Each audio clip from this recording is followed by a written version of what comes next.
मत्सा गावचे सरपंच संतोष देशमुख यांच्या खटल्याची सुनावणी सरकार पक्षातर्फे आज आम्ही सुरू केली।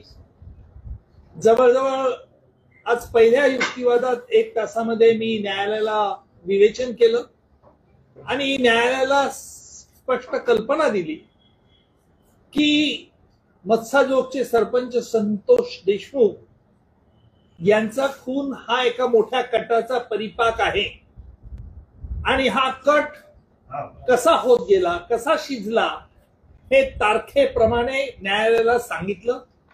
त्याचप्रमाणे प्रत्येक तारखेबाबत आमच्याजवळ पुरावा आहे हा देखील मी आज न्यायालयात दावा केला।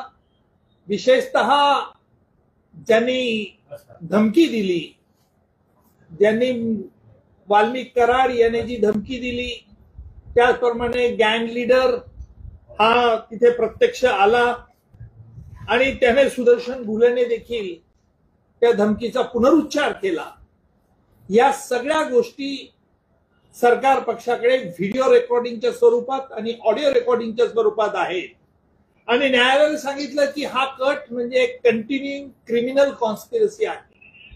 हा कट 2 किंवा दोघांपेक्षा अधिक आहेच, परंतु हा कसा वाढत गेला आणि यातील आरोपी कसे दोषी आहेत, यातील एक फरारी आरोपी आहे त्याच्याबद्दलही आम्ही कृष्णा आंधळेबद्दल न्यायालयाला विशद केलं की याचा देखील या गुन्ह्यात सहभाग कसा आहे।